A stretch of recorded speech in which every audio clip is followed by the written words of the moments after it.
ম্যাট্রিকুলার এডুকেশনের ইউটিউব চ্যানেলে তোমাদের সকলকে স্বাগত জানাই। আশা করি তোমরা সবাই ভালো আছো এবং তোমাদের উচ্চ মাধ্যমিক 2023-এর পরীক্ষা খুব ভালো হয়েছে। তোমাদের সবাইকে অসংখ্য ধন্যবাদ আমাদের কমিউনিটি পোস্টে এনগেজ করার জন্য। তোমাদের সবার ভালোবাসা আর অনুরোধে আমরা এবার উচ্চ মাধ্যমিকের সমস্ত প্রশ্নপত্রের উত্তর নিয়ে এসেছি। যারা যারা ম্যাট্রিকুলার টেস্ট সিরিজ ইতিমধ্যেই দিয়ে থেকেছো তারা অলরেডি জানো যে 2023-এ উচ্চ মাধ্যমিক প্রশ্নপত্রে আমাদের 3টি সেটের মধ্যে 75%-এরও বেশি কমন কোয়েশ্চেন এসেছে। আজকে আমি এই ভিডিওর দ্বারা তোমাদের উচ্চ মাধ্যমিক 2023-এর কম্পিউটার অ্যাপ্লিকেশন প্রশ্নপত্রের সমস্ত প্রশ্নের উত্তর দেব। আমরা এবার চলে আসছি সরাসরি এই এমসিকিউ প্রশ্নপত্রের দিকে, যেখানে প্রথম উত্তরটা হবে 1-এর বি, এফের মান হচ্ছে a+b। দ্বিতীয় প্রশ্নের উত্তর হবে 2-এর সি, যেটার মান হচ্ছে 0,0। এই দুটি ইনপুট যদি হাই হয় নর গেটের তাহলে আউটপুট হবে 0,0। ইউনিভার্সাল লজিক গেট, এটা খুবই ইজি কোয়েশ্চেন এসেছিল এবছর, সেটা হলো সি হবে NOR gate. Octal to binary এনকোডারে আউটপুট লাইনের সংখ্যা 3খানি হবে। 4:1 মার্কসের সিলেকশন লাইনের সংখ্যা বি হবে, এটার উত্তর 2খানা। নিচের একটি হাফ ডুপ্লেক্স মোডের উদাহরণ হলো বি হবে, এটাও ওয়াকি টকি। নিচের কোন নেটওয়ার্ক টোপোলজি সার্ভারে ব্যবহৃত হয়, এটা নেটওয়ার্কিং থেকে এসেছিল। সাথে সি হবে স্টার নেটওয়ার্কিং সিস্টেম দিয়ে আমরা এটা করতে পারি। একটি ওয়েবসাইটের প্রথম পেজকে কি বলা হয়, হোম পেজ বলা হয়, এটাও খুব সহজ প্রশ্ন। HTML ডকুমেন্টে কোনো টেক্সট বা ক্যারেক্টারে নির্বাচন করার জন্য নিচের কোন অপশানটি ব্যবহার করা হবে, এটা হবে হচ্ছে তোমার ফন্ট ফেস। তো ফন্ট ফেস দিয়ে আমরা সামনে ডকুমেন্টের ক্যারেক্টার চেঞ্জ করতে পারি। HTML এ হাইপারলিঙ্কের জন্য নিচের কোন ট্যাগটি ইউজ করা হবে, এটা হবে হচ্ছে আমাদের এ ট্যাগ। একটি HTML ডকুমেন্টের ডিফল্ট এক্সটেনশন কি, এখানে দুটোই হবে, .html হতে পারে .html হতে পারে, তাই আমার উত্তর হবে হচ্ছে ডি। এ এবং বি উভয়ই। DML এর পূর্ণ রূপটি হলো, খুব এটাও সহজ কোয়েশ্চেন, সেটা হলো ডেটা ম্যানিপুলেশন ল্যাঙ্গুয়েজ। তারপর চলে আসছি রিলেশনশিপ মডেলে একটি টেবিলের প্রতিটি রোকে কি বলা হয়, এটা হবে হচ্ছে টাপেল। টাপেল দিয়ে আমরা অ্যাকচুয়ালি রিলেশনশিপ গঠন করতে পারি। 14 নম্বর হলো ইয়ার ডায়াগ্রামকে কোন এন্টিটিকে বোঝানোর জন্য কোন প্রতীকটি ব্যবহার করা হয়, এটার জন্য আমরা বেসিক্যালি ইউজ করি হলো রেক্ট্যাঙ্গেল। এরপরের প্রশ্ন 15 নম্বর, নিচের কোন ডেটাবেসের সঠিক উদাহরণ, সেটা হলো হচ্ছে আমাদের 15D টেলিফোন ডাইরেক্টরি। 16 নম্বরের উত্তর হলো বি 1:n। 17 নম্বরের উত্তর হলো সি এক্স, ওটা রিলেশনশিপ অ্যালজেব্রা ইউজ করা হয়। 18 নম্বর ডি, নিম্নলিখিত কোনটি MS Excel এর লজিক্যাল ফাংশন নয়, নাও নয়, কারণ অ্যান্ড ইউজ করা হয়, অর কি ইউজ করা, নট ইউজ করাই সবাই জানো। 19 নম্বর হলো MS Excel 2007-এ ড্যাশ প্রকার সেল রেফারেন্সিং দেখা যায়। বেসিক্যালি এখানে 19 নম্বরের সি 3 ধরনের রেফারেন্সিং দেখা যায় 2007-এ, যদি আমি বলে থাকি পার্টিকুলারলি। 20 নম্বরে আমরা যদি যাই, নিচের কোনটি MS অ্যাক্সেসের অবজেক্ট নয়, এটা খুবই সহজ প্রশ্ন। আরেকটি অ্যাপ্লিকেশন হচ্ছে আমাদের কোনো অবজেক্ট নয়। এবং 21 নম্বর প্রশ্ন হলো MS অ্যাক্সেস টেক্সট ডেটা টাইপের পরিবর্তে কোন ডেটা টাইপ ব্যবহার করা যায়, সেটা হচ্ছে আমরা মেমো ইউজ করতে পারি। এটা গেল আমাদের MCQ প্রশ্নের উত্তর। এবার আমরা চলে আসছি একটু ব্রড কোয়েশ্চেন উত্তরের দিকে। ব্রড কোয়েশ্চেনে যদি আসি তাহলে প্রথম প্রশ্ন হলো নর গেটের ব্যবহার করে অ্যান্ড গেট তৈরি করো। এটা যে কোনো বইতে দেওয়া থাকে। এ আর বি ইনপুট হিসাবে নেবো, অ্যান্ড অ্যাকর্ডিংলি প্রত্যেকটা ইনপুটে নর গেট লাগালাম এবং নর গেট লাগানোর পর আউটপুটটা আসছে সেইটাতে একটা নর গেট লাগিয়ে A.B আমরা পেতে পারি। এখানে ডি মর্গানস ল লাগানো হয়েছে, সেটা দেখে নিতে পারো। উত্তরটি এখানে দেখানো হচ্ছে। 2x1 মার্কসের ব্লক ডায়াগ্রামটি অঙ্কন করো। এখানে যে কোনো একটি ব্লক ডায়াগ্রাম ট্রুথ টেবিল লিখতেও পারো, নাও লাগতে পারো, কিন্তু এটা হচ্ছে A0 A1 হচ্ছে দুটো ইনপুট, এখানে 2x x আর আউটপুট হলো যে কোনো একটা y, আর সিলেক্ট আর এনাবেল তো থাকেই নর্মাল, আর এটা হচ্ছে আমাদের ট্রুথ টেবিল। এবার চলে আসি 1x2 এর ডিমার্কসের ট্রুথ টেবিলটি লেখো। তো এখানে ব্লক ডায়াগ্রামটা এবং ট্রুথ টেবিল দুটোই আমি দেখিয়ে দিয়েছি, যাতে তোমাদের বুঝতে কোনো অসুবিধা না হয় যে কিভাবে এই ট্রুথ টেবিলটা আসছে। এবং তৃতীয় প্রশ্ন হলো টু লেভেল সার্কিট কাকে বলা হয়? যে সমস্ত ডিজিটাল সার্কিট লজিক গেটগুলি দুটি স্তরে বিন্যাস থাকে তাকে টু লেভেল সার্কিট বলে। তো একটা এক্সাম্পলও দেখিয়ে দিয়েছি যে টু লেভেল সার্কিট কাকে বলা হয়, এটা তোমাদের বোঝার সুবিধার্থে। মাল্টিপ্লেক্সারকে ডেটা সিলেক্টর বলা হয় কেন? এর উত্তর হলো মাল্টিপ্লেক্সারকে ডেটা নির্বাচক বা ডেটা সিলেক্টর বলা হয় তার কারণ অনেকগুলো ইনপুট নিয়ে তারা একটি একক আউটপুট দেয়, তো সেই কারণেই তাদেরকে মাল্টি সিলেক্টর বা ডেটা সিলেক্টর বলা হয়। এবার হাফ ডুপ্লেক্স আর ফুল ডুপ্লেক্সের পার্থক্য লেখো, এটা তোমরা দেখে নাও। এখানে ডিটেইলি 4টে পয়েন্ট করে ভাগ করে দেওয়া রয়েছে। ইন্টারনেট এ IPv4 অ্যাড্রেসিংয়ে ক্লাস সি অ্যাড্রেসের স্ট্রাকচার লেখো। এই স্ট্রাকচারটিও তোমাদের দেওয়া হলো। নেটওয়ার্ক অ্যাড্রেস করে ক্লাস সিকে ভাগ করা হচ্ছে দুটো পার্টে, 24+8 টোটাল 32 বিট, এবং network address 24 bits, local host address 8 bit. তো অ্যাকর্ডিংলি সেখান থেকে সাজিয়ে নেওয়া হচ্ছে। এবার আসছি আমরা পরবর্তী কোয়েশ্চেনে। 10টি কম্পিউটার সম্বলিত মেশ টেকনোলজি গঠন করতে কতগুলো লিঙ্ক প্রয়োজন? এটা কমন ফর্মুলা n×n-1/2। এটা দিয়ে আমরা নর্মাল 45খানা লিঙ্ক প্রয়োজন, সেটার উত্তরটা বার করছি। এটা ইজি ক্যালকুলেশন। ফায়ারওয়েল কি? ফায়ারওয়েল হলো কিছুই না, একটি বিশেষ নিরাপত্তা ব্যবস্থা যেখান থেকে এক নেটওয়ার্ক থেকে অন্য নেটওয়ার্কের ডেটা যখন যাবে সেটাকে নিয়ন্ত্রিত রাখবে। তো ফায়ারওয়েল হলো এটা। বাকি উত্তরটা তোমরা দেখতেই পাচ্ছ। ইমেল আইডির গঠন লেখো। তো ইউজার নেম @ডোমেন নেম, এটা হচ্ছে বেসিক্যালি গঠনটা। এমনি abcd@cd.com হতে পারে। এবার যে কোনো একটা উত্তর তোমরা দিতে পারো, মানে generally user name @domain name যদি দাও তাহলে অ্যাকচুয়ালি ব্যাপারটা তোমাদের সঠিক উত্তর হিসাবে মানা হতে পারে। দুটি সার্চ ইঞ্জিনের উদাহরণ দাও। গুগল হতে পারে, বিং হতে পারে, ইয়াহু, যে কোনো তোমাদের ইচ্ছা যে কোনো দুটি লিখতে পারো। HTML লাইন ব্রেক কীভাবে দেওয়া হয়? কোনো একটি লেখা নতুন লাইন থেকে শুরু করতে লাইনটিকে আগে বিআর ট্যাগ ব্যবহার করা হয়, মানে ব্রেক। জেনারেলি আমরা যদি কোনো প্যারাগ্রাফ বা প্যাসেজ লিখি এই ব্রেক ট্যাগটা ইউজ করে থাকি। HTML ওয়েল ট্যাগে সিনট্যাক্স লেখো। তো সেটা তোমরা সামনেই দেখতে পাচ্ছ, খুব সহজ প্রশ্ন। কোন ট্যাগ ব্যবহার করে HTML টেক্সটকে বোল্ড করা যায়? আইদার বোল্ড ট্যাগ ইউজ করা আর স্ট্রং ট্যাগেও হয়, তো যে কোনো একটা ইউজ করা যেতে পারে। HTML কয় প্রকার প্যারাগ্রাফ অ্যালাইনমেন্ট দেখা যায় ও কী কী? HTML বেসিক্যালি 4 ধরনের দেখা যায়। একটা হয় লেফট অ্যালাইনমেন্ট, একটা হয় right alignment, central alignment and justify. তো জাস্টিফাই অ্যালাইনমেন্টও লিখতে পারো, জাস্টিফাই লিখে দিলেও হয়। href ফুল ফর্ম হলো হাইপার টেক্সট রেফারেন্স। প্রশ্ন 11 নম্বর, ক্যান্ডিডেট কি বলতে কি বোঝো? তো ক্যান্ডিডেট কি ডেটাবেসের সাথে রিলেটেড। তো এখানে তোমরা উত্তরটা দেখে নিতে পারো কী করে। আমরা একটা এক্সাম্পল দিয়ে বুঝিয়ে দিয়েছি। Student roll number, name, address, mobile, এটা হচ্ছে ডেটাবেসের স্কিমাটা বা স্ট্রাকচারটা। সেখান থেকে কি করে ক্যান্ডিডেট কি আমরা বোঝাতে পারছি সেটা দেখে নাও। এরপরে আসছি আমরা ডেটা ইনস্ট্যান্স বলতে কি বোঝো? ডেটাবেস সিস্টেম কোনো নির্দিষ্ট মুহূর্তে প্রাপ্ত ডেটার সমগ্র চিত্রটিকে ওই মুহূর্তের ইনস্ট্যান্স বলে। মানে এটার অর্থ হলো যে কোনো মুহূর্তে তুমি যদি ডেটাবেসটা খোলো, সেই ডেটাবেসে যা ডেটা দেখতে পাচ্ছ বা যা কিছু দেখতে পাচ্ছ, that is the database instance বলা হয়। ঠিক আছে? কোনো রিলেশনের কার্ডিনালিটি কি? RDMS-এর ক্ষেত্রে কোনো টেবিল বা রিলেশনের রো বা টাপেলের মোট সংখ্যাকে বলা হয় টেবিল বা রিলেশনের কার্ডিনালিটি। ডেটা ডিকশনারির সংজ্ঞা দাও। তো ডেটা ডিকশনারি এমন একটি মেটাডেটার সংরক্ষযুক্ত ফাইল যেখানে ডেটাবেসের ডেটা সম্পর্ক বিভিন্ন তথ্য স্টোরেজ করে রাখা হয় বা অবস্থিত থাকে। তো এটার অর্থ হলো ডেটা ডিকশনারি মানে হচ্ছে যত মেটাডেটাগুলো কালেক্ট করা হয় যখন ওয়েবসাইটে ভিজিট করা হয় বা আদার্সভাবে অ্যাপ ভিজিট করা হয়, তো সেইটার কালেকশনকে ডেটা ডিকশনারি বলা হয়। MS Excel-এর লাস্ট কলমের অ্যাড্রেস কি? XFD।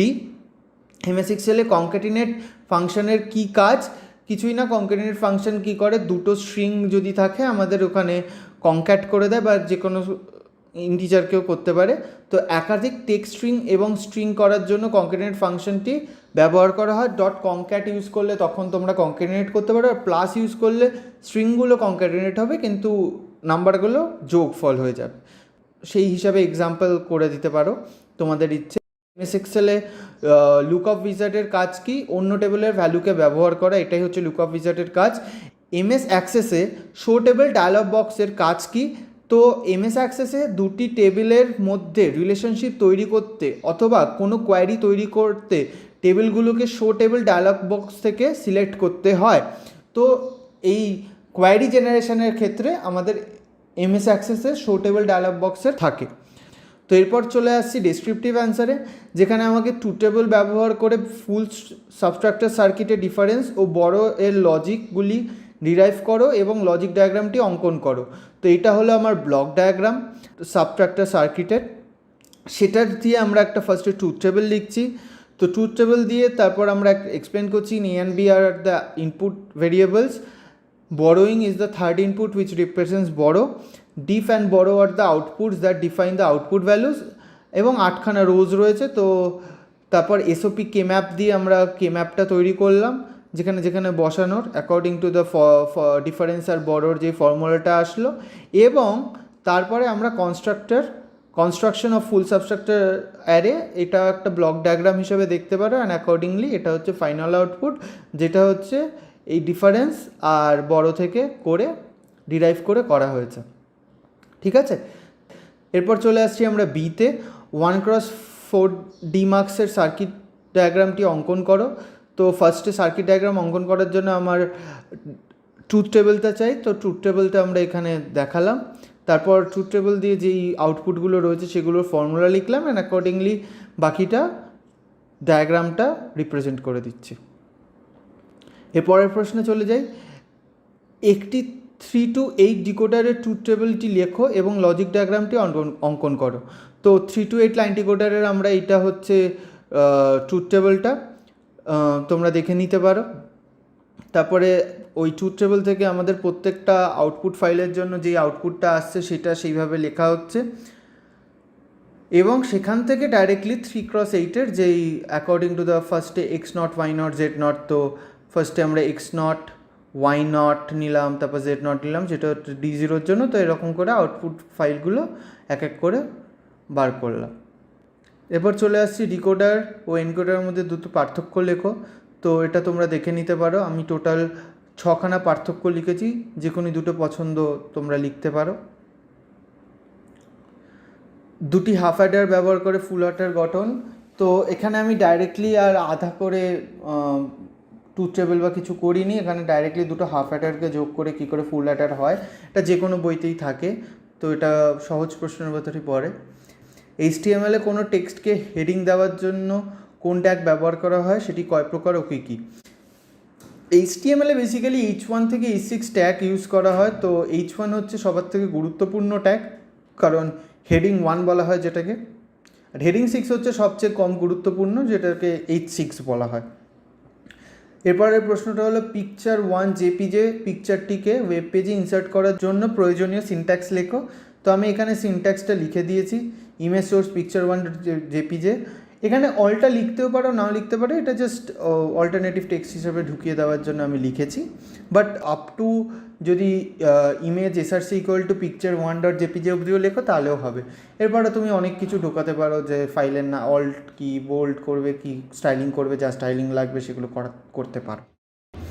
এবার চলে এসেছি HTML-এর বডি ট্যাগের যে কোনো দুটি অ্যাট্রিবিউটের নাম ও তাদের কাজ উল্লেখ করো।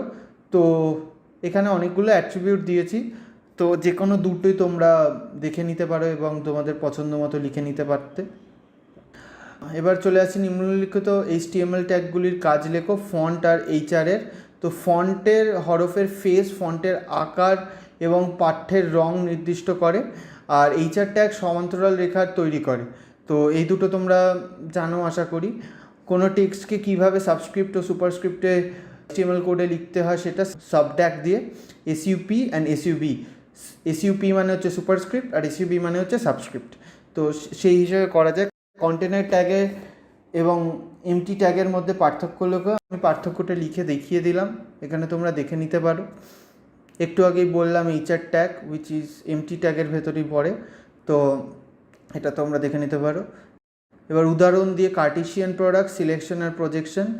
এখানে আমরা দেখিয়ে দিলাম কার্টেসিয়ান প্রোডাক্টটা প্রথমে, যে কার্টেসিয়ান প্রোডাক্টটা কী করে করা হচ্ছে।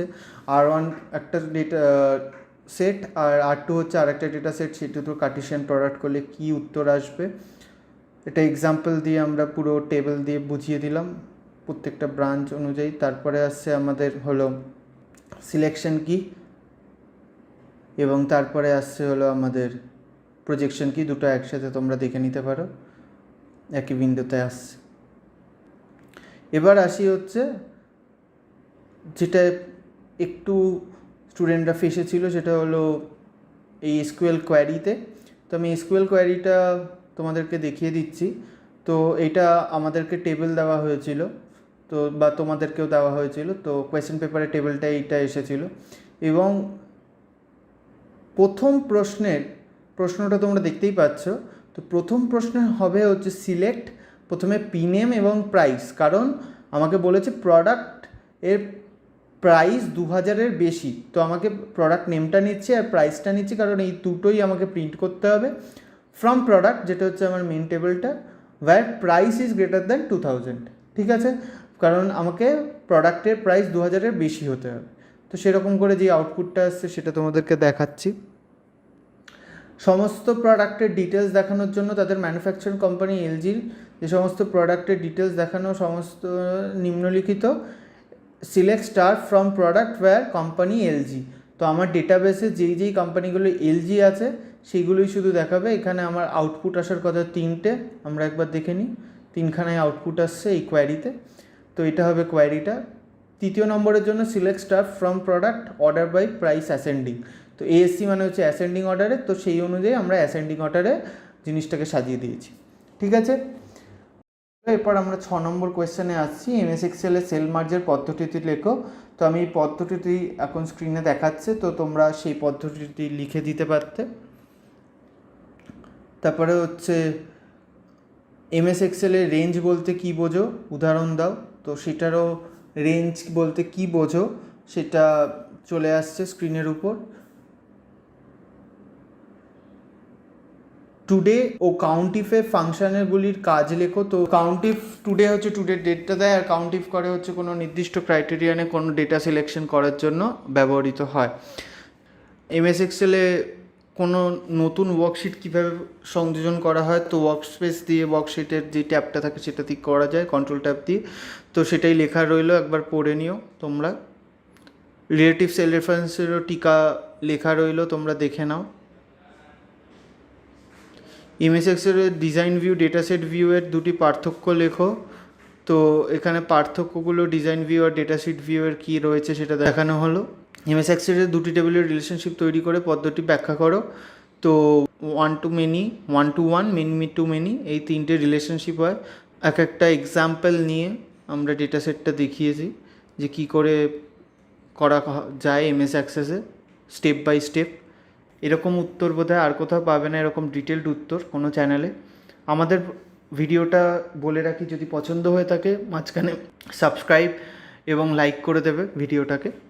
মানে সেকেন্ড লাস্ট কোয়েশ্চেনে আমরা যদি আসি, এমএস অ্যাক্সেসের রিপোর্ট তৈরির সুবিধা লেখো।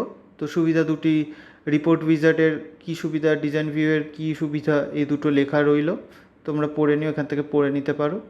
এমএস অ্যাক্সেসের অটো ফর্মেট তৈরির পদ্ধতিটি লেখো। তো এখানে ফুল ফ্লেজেডলি স্টেপ বাই স্টেপ পদ্ধতি কি, অটো ফর্ম আসার পর ওকে ক্লিক করো, এই প্রত্যেকটা পয়েন্ট লেখা রইলো, তোমরা একবার দেখে নাও তোমাদের উত্তরের সাথে ম্যাচ করেছে কি না।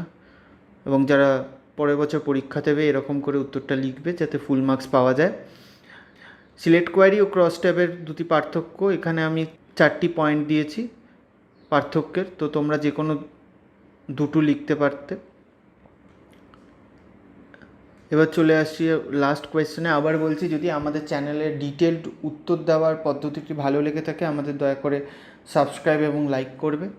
তোমাদের সাপোর্টেই আমরা আজ এই জায়গায় এসেছি, তোমাদের সাপোর্টটা আমরা চাই বরাবর, স্টুডেন্টদের সাপোর্ট। এমএস অ্যাক্সেসে ওয়েলি অবজেক্ট ও মেমো ডেটা টাইপ দুটির কাজ লেখো। তো এই দুটোরই কাজ তোমরা স্ক্রিনে দেখতে পারবে।